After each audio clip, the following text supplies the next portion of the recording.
Hello hi welcome नमस्ते, मेरा नाम ऋतिक और आज हम फिर से बात करने वाले हैं एक और इंटरेस्टिंग कंसेप्ट के ऊपर। तो ये वीडियो सेमेस्टर फर्स्ट के उन बच्चों के लिए मोस्ट इंपोर्टेंट होने वाली है जिनके पास सब्जेक्ट है इंट्रोडक्टरी स्टैटिस्टिक्स फॉर इकोनॉमिक्स। तो चलिए शुरू करते हैं आज की वीडियो को। आज हम फिर से बात करेंगे लेसन नंबर 8 के एक और मोस्ट इंपोर्टेंट कंसेप्ट के बारे में। तो जो लेसन नंबर 8 था हमारे पास वो था डिस्क्रीट डिस्ट्रीब्यूशन के बारे में। तो मैं इसके ऑलरेडी 2 टाइप्स को डिस्कस कर चुका हूँ। आज की वीडियो में बाकी बचे हुए 3 टाइप्स को डिस्कस कर लेंगे, फिर जो हमारा टॉपिक हो जाएगा फुल्ली फिनिश हो जाएगा। तो जिसने अब तक इस वीडियो का इंट्रोडक्शनल वीडियो ना देखा हो पहले जाके वो वाली वीडियो देख लेना, क्योंकि आज जो है ठीक है मैंने कि अब जो है हम सिर्फ 2 टॉपिक डिस्कस करेंगे। एक तो बाइनोमियल डिस्ट्रीब्यूशन क्या होता है, दूसरा पॉइजन डिस्ट्रीब्यूशन क्या होता है, और तीसरा limiting case of binomial distribution क्या होता है। तो ये 3 जो टॉपिक्स है ना हमारे पास डिस्ट्रीब्यूशन के, डिस्क्रीट डिस्ट्रीब्यूशन के, वो हम डिस्कस करेंगे इस वीडियो में, इस टॉपिक में। और इस कंप्लीट सीरीज के नोट्स भी ऑलरेडी प्रिपेयर हो चुके हैं with important question answer PDF. जिन बच्चों को नोट्स परचेज करने हैं वो इस नंबर पे जाए 9667836336 में व्हाट्सएप करके नोट्स भी ले सकते हैं। अब हम चालू करते हैं कंसेप्ट। तो पहले समझते हैं बाइनोमियल डिस्ट्रीब्यूशन का मतलब क्या होता है। एक तरह से आप ये समझ लो ये भी बर्नौली ट्रायल्स की तरह है जिसको हमने डिस्कस किया था पिछले वीडियो में, ठीक है। तो अब हम क्या डिस्कस कर रहे हैं, बाइनोमियल डिस्ट्रीब्यूशन की। तो was introduced by James Bernoulli. इनको भी बर्नौली नहीं दिया था, इन द ईयर ऑफ 1700, ठीक है। तो binomial distribution consider a sequence of Bernoulli trials, यानी कि जहां पे हम बर्नौली ट्रायल के अंदर बात करते हैं सक्सेस के और फेलियर के किसी भी इवेंट के, है ना, यानी कि किसी भी इवेंट के सक्सेस होने के चांस क्या है, ठीक है, उसी इवेंट के फेल होने के चांस क्या है, उनकी प्रोबेबिलिटीज की बात करते हैं। लेकिन हम यहाँ पे बात करते हैं ट्रायल्स की, यानी कि जब हम बहुत सारी केसेस लेते हैं एक साथ, ठीक है, सक्सेस के भी और फेलियर के भी, तो हम उसको क्या बोलते हैं, एक तरह से बाइनोमियल डिस्ट्रीब्यूशन बोल के चलते हैं। अब जैसे यहाँ पे देखो that is having only 2 outcomes. जैसे मान लो हम सिर्फ 2 आउटकम्स की बात कर रहे हैं, इसमें दो आउटकम्स ही होते हैं हमारे पास किसमें, बर्नौली ट्रायल के अंदर। या तो हम जो है वो चीज करने में क्या हो जाएंगे, पास हो जाएंगे, यानी कि सक्सेस हो सकते हैं, या फिर क्या हो सकते हैं, फेल हो सकते हैं। तो the and trials are conducted. तो यहाँ पे हम एंड टाइम्स क्या करते हैं, ट्रायल करते हैं, और ये चेक करते हैं कि कितनी बार हम यहाँ पे सक्सेस हो पा रहे हैं, यानी कि पास हो पा रहे हैं, और कितनी बार हम यहाँ पे फेल हो पा रहे हैं, यानी कि कितने हम फेल हो रहे हैं। तो अंडर आइडेंटिकल कंडीशंस आइडेंटिकल रहेंगे, यानी कंडीशंस में किसी प्रकार का चेंज यहाँ पे नहीं देखने को मिलेगा। And are independent with constant probability, और यही नहीं, ये इंडिपेंडेंट होगा कांस्टेंट प्रोबेबिलिटी के साथ। अगला पॉइंट क्या आता है, लेट एक्स डिनोट्स सक्सेस। अभी एक्स किसको डिनोट करता है, तो सक्सेस को, या फिर किसको, पास को। इन एन इंडिपेंडेंट ट्रायल्स, वो भी किसके लिए, एन इंडिपेंडेंट ट्रायल के लिए, विद प्रोबेबिलिटी पी, जहां पे प्रोबेबिलिटी पी हम किसको बोलते हैं, पास करने की सक्सेस को। एंड 1 माइनस पी जो होती है ना, जिसको हम क्यों बोल लेते हैं इस केस में, ये होती है फेल होने की प्रोबेबिलिटी। और बात भैया 1 माइनस पी क्यों बोला, अरे एक सिंपल सी बात है, मैंने आपको एक चीज समझाई थी, तो मैं बिल्कुल बेसिक कंसेप्ट समझा रहा था प्रोबेबिलिटी का, कि किसी इवेंट का होना और उसी इवेंट का ना होना, दोनों का सम हमेशा हमारे पास क्या होता है, 1 होता है। होता है नहीं होता, 1 बिल्कुल 1 होता है। तो वही चीज यहाँ पे है। तो किसी इवेंट का होना अगर P है तो उसी इवेंट का ना होना क्या हो जाएगा, 1 माइनस P, यानी कि जो बची हुई प्रोबेबिलिटी वो उसकी हो जाएगी। सपोज करो किसी चीज के होने के चांस 10% है, तो ना होने के कितने होंगे, 90%, है ना, बाकी बचे हुए नंबर्स। तो वही सेम चीज यहाँ पे है। तो ये बराबर हमने मान लिया Q के, तो जो फॉर्मूला बनेगा ना, तो 1 minus P equals to Q, जिसको हमने बोला है वो हम रखेंगे एज अ फेलियर, यानी कि फेलियर की प्रोबेबिलिटी। अब ये देखो, तो F X equals to R, यानी कि R टाइम्स तक हमने वो इवेंट किया, तो NCR मतलब N में से हमने R टाइम ट्रायल किया, और R बार हम पास हुए हैं, तो पास होने की कितनी हो गई, P की पावर R। चूंकि देखो दोबारा बोल रहा हूं मैं, ठीक है, हमने ट्रायल किया X टाइम्स तक, R बार हम क्या हो गए, उसमें से पास हो गए, यानी कि पास हुए हम R बार, तो बाकी बचे बार क्या होंगे, हम फेल होंगे। तो टोटल हमने N टाइम्स वो ट्रायल किया था, ठीक है, तो NCR, R बार हम पास हो गए, तो पास होने की प्रोबेबिलिटी कितनी हो गई, R हो गई। तो Q की प्रोबेबिलिटी क्या होगी, बाकी बची हुई, यानी कि N माइनस R, वहां से आया ये। तो R जो है वो 0 से लेके 0 1 2 3 से लेके N तक हो सकता है।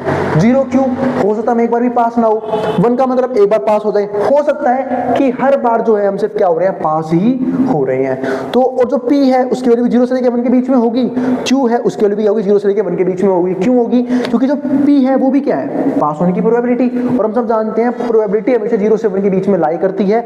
0 कब होगी, अगर इवेंट जो है वो इम्पॉसिबल है, जिसका होना असंभव है।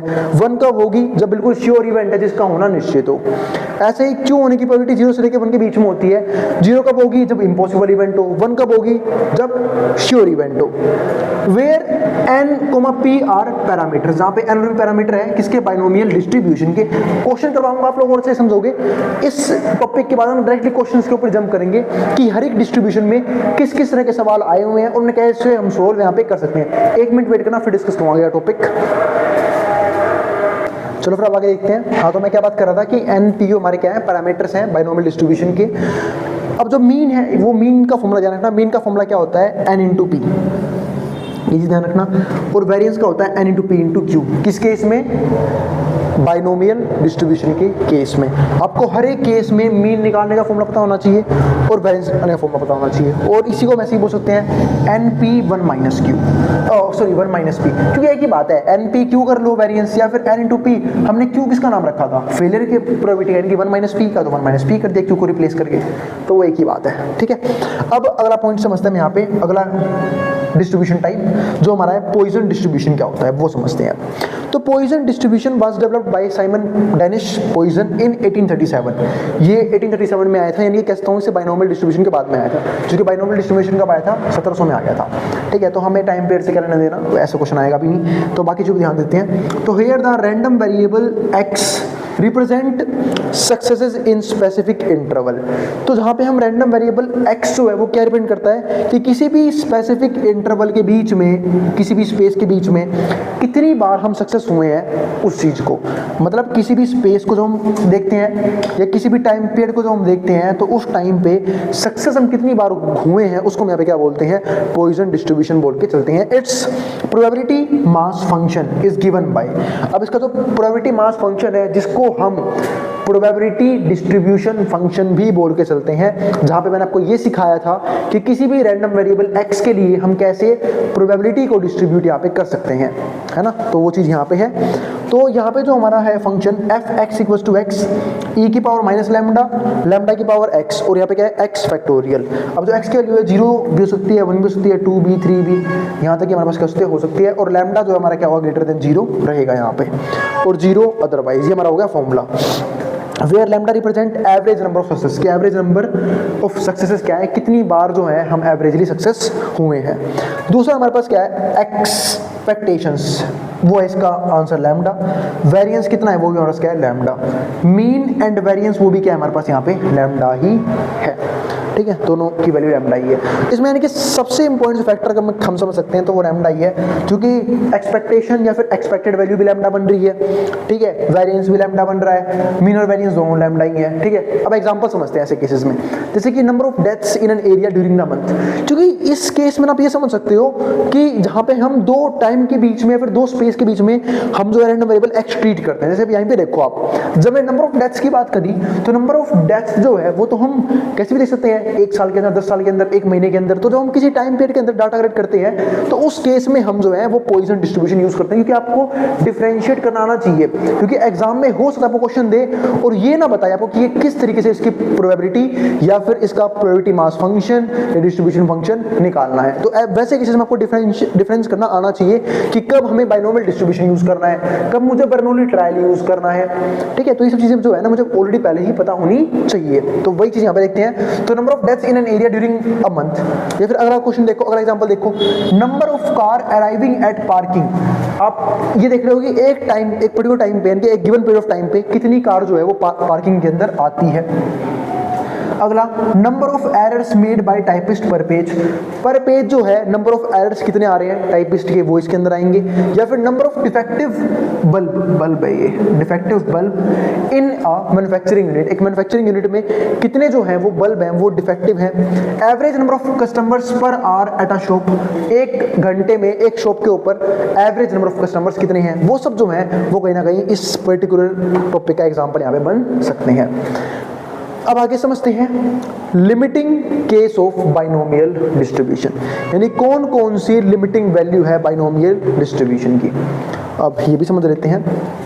तो हमारा आखिरी टाइप है बाइनोमियल डिस्ट्रीब्यूशन का, if probability of success in the binomial distribution, अगर हम बात करते हैं प्रोबेबिलिटी की, किसकी, सक्सेस की, वो भी किसके लिए, बाइनोमियल डिस्ट्रीब्यूशन के अंदर, इज टू स्मॉल, अगर वो बहुत छोटी वैल्यू है, यानी कि सक्सेस होने के चांस हुए हैं वो किसी बाइनोमियल डिस्ट्रीब्यूशन में बहुत कम है, and number of trials are large, लेकिन नंबर ऑफ ट्रायल्स क्या है, बहुत ज़्यादा बड़े। मतलब मान लो कि आपने कोई ट्रायल चलाया 100 टाइम्स, लेकिन 100 में से आप सिर्फ एक बार पास हो पा रहे हो, 2 बार सक्सेस हो पा रहे हो, 3 बार हो पा रहे हो, तो बहुत कम नंबर है उसमें से। तो वैसे केस में कहीं ना कहीं ये हो गया हमारा limiting case of binomial distribution, कि यहाँ पे बाइनोमियल डिस्ट्रीब्यूशन का लिमिटिंग केस यूज किया जाएगा। Then binomial distribution can be approximated to Poisson distribution। तो उस टाइम पे हम जो है वो कहीं ना कहीं binomial distribution को जो है वो Poisson distribution से approximate कर लेते हैं। In such an approximation, an average number of successes is the mean of binomial distribution which is NP। तो इस केस में ध्यान रखना, जो हमारा approximation होता है, approximation the average number of successes, यानी कि average number of successes कितनी है, is the mean of binomial distribution. Mean है किसका, बाइनोमियल डिस्ट्रीब्यूशन का, विच इज एनपी। तो लैम्डा हमारा किसके बराबर आया, यहाँ पे एनपी के बराबर आया। तो बस ये हमारे पास क्या बना, एक छोटा सा फॉर्मूला बन गया। यानी कहीं ना कहीं हम दोनों को मिला लेते हैं, इस केस में दोनों फंक्शंस को लेते हैं, मिला लेते हैं, और फिर हम जो है क्वेश्चन सोल्व करने की बात करते हैं। ठीक है, अब यहाँ पे एक चीज लिखी भी हुई है, mathematically if n equals to आएगा ना, n टेंड्स टू आएगा, n tends to infinity and p tends to 0, then binomial distribution is approximated to Poisson distribution. तो जो हमारा बाइनोमियल डिस्ट्रीब्यूशन है वो क्या हो जाएगा, approximated to Poisson distribution. Poisson distribution में क्या हो जाएगा, अप्रोक्सीमेट किया जाएगा। इसका मतलब नंबर ऑफ ट्रायल्स बहुत ज़्यादा हो रहे हैं, और जो प्रोबेबिलिटी है किसकी, सक्सेस की, वो ऑलमोस्ट 0 के बराबर है, 0 को टेंड कर रही है। तो उस केस में ही हम बाइनोमियल डिस्ट्रीब्यूशन को अप्रोक्सीमेट करेंगे पॉइसन डिस्ट्रीब्यूशन के साथ, यानी कि बाइनोमियल डिस्ट्रीब्यूशन को कहीं ना कहीं कैलकुलेट करने की कोशिश करेंगे पॉइसन डिस्ट्रीब्यूशन के साथ।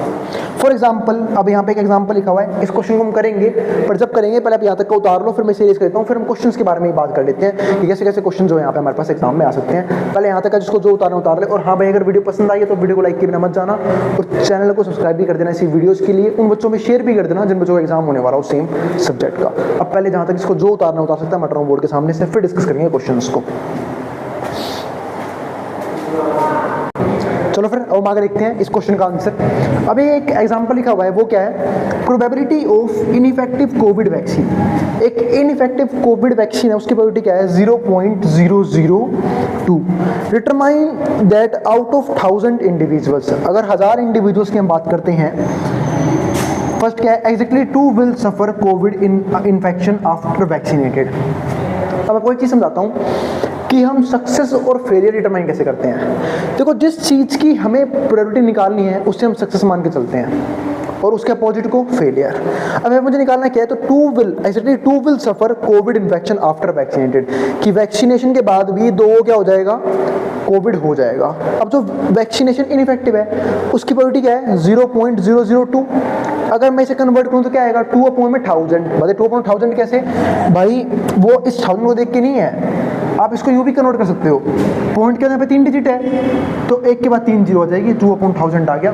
यानी कि 1000 में से 2 बंदा ऐसा है जिसके तो कुछ हादसा हो सकता है, फिर से कोविड हो सकता है।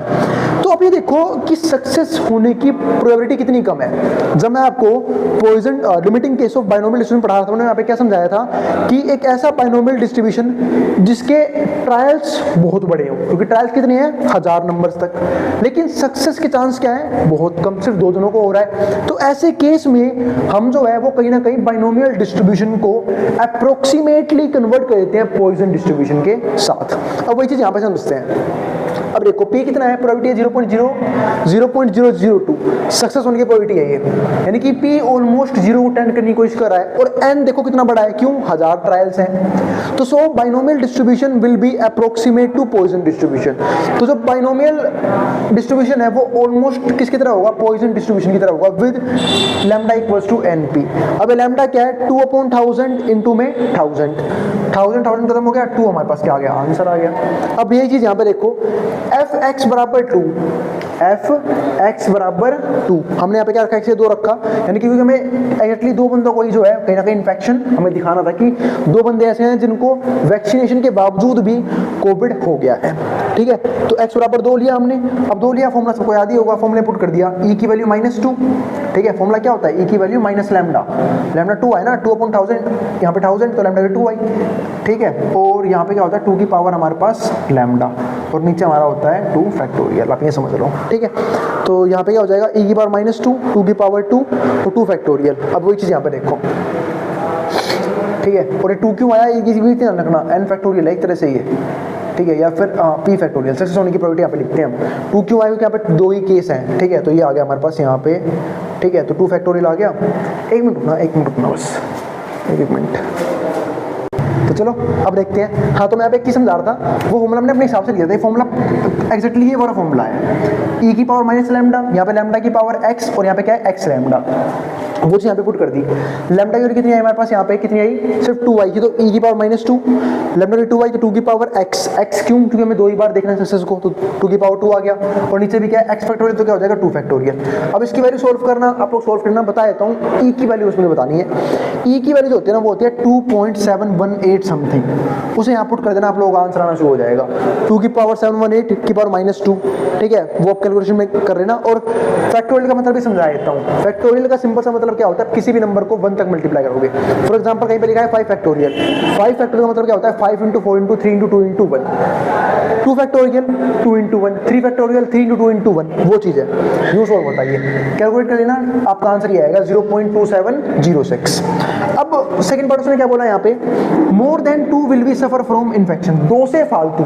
अब 2 से फालतू भाई निकालने जाओगे बहुत भारी पड़ेगा, क्योंकि 2 से फालतू इन्फेक्शन की जब वो बात करता है तो 3 को भी सकता है, 4 को भी, 5 को भी, 1000 बंदे हैं, 1000 तक वैल्यू सकते हैं। तो काम ना कर ले, हम ये निकाल लेते कि 2 से कम बंदों का इन्फेक्शन हुआ है ना। अगर मुझे x जो है वो 2 से फालतू रखना है, यानी कि 2 से फालतू बंदों का इन्फेक्शन निकालना है, तो उसको मैं ऐसे निकाल सकता हूँ कि 1 - 2 से कम बंदों का इन्फेक्शन हुआ है, यानी कि एक बार अगर मैंने 2 से कम बंदों का इन्फेक्शन निकाल लिया तो बाकी बचे हुए किसके होंगे, 2 से फालतू वाले।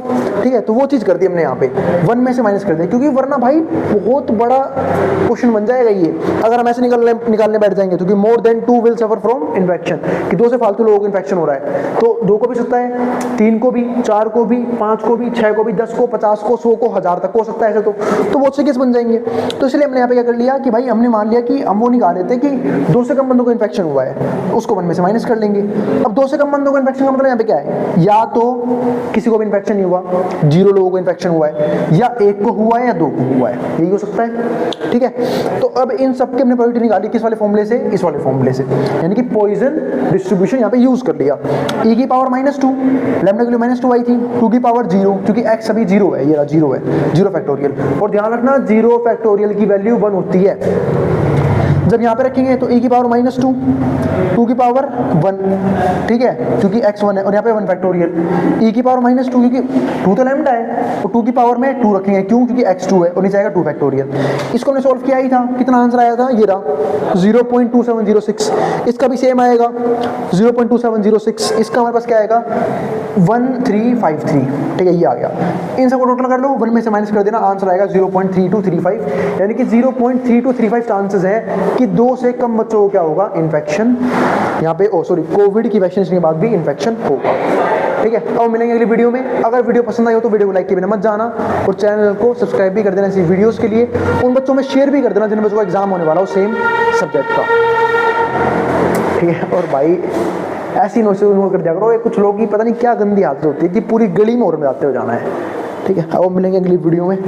ठीक है, तो यहाँ तक कहूँ मेरे आपको सारे टॉपिक समझ में आ चुके हैं। अभी भी बहुत से क्वेश्चंस करने बाकी हैं जिनको मैं डिस्कस करूंगा अगली वीडियो में। ये तो मैंने सिर्फ आप लोगों को एक क्वेश्चन सिखाया था limiting case of binomial distribution का।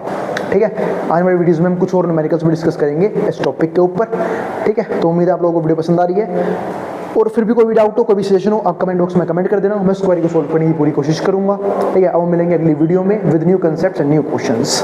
ठीक है, और नोट्स वगैरह के लिए आप इस नंबर पर सबके नोट्स मिल सकते हैं, अब जिसको जो उतारना है वो उतार सकता है।